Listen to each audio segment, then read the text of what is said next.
రాష్ట్రంలో కాంగ్రెస్ ప్రభుత్వం అధికారంలోకి వచ్చిన దగ్గర నుంచి శాంతి భద్రతలు క్షీణించాయని ఎమ్మెల్సీ కవిత ఫారియారు. బీఆర్ఎస్ హయాంలో కమ్యూనల్ వైలెన్స్ లేకుండా పాలన అందించినట్లుగా గుర్తు చేశారు. రాష్ట్రంలో మహిళలకు భద్రత లేకుండా పోయిందని ఆగ్రహాన్ని వ్యక్తం చేశారు.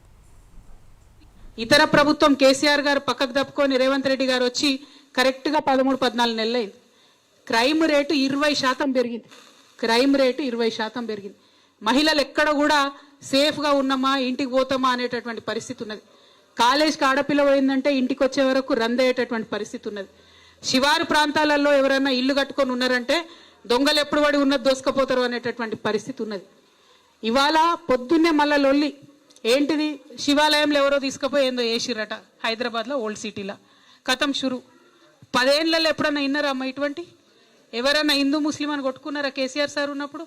ఒక్కటంటే ఒక్క కమ్యూనల్ వైలెన్స్ ఇన్సిడెంట్ కాకుండా 10 ఏళ్ళు మనం భద్రతగా కాపాడినాం. ఇవాళ 14 నెలలైంది ఈ ప్రభుత్వం అధికారంలోకి వచ్చి. రోజు ఒక లొల్లి అయితే, ఒకరోజు ఈ ఊర్ల లొల్లి, ఒకరోజు ఆ ఊర్ల లొల్లి.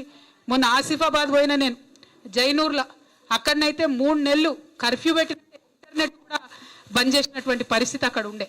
అంటే అంత ఘోరమైనటువంటి పరిపాలన, శాంతి భద్రతలను దగ్గర పెట్టుకోలేనటువంటి పరిపాలన.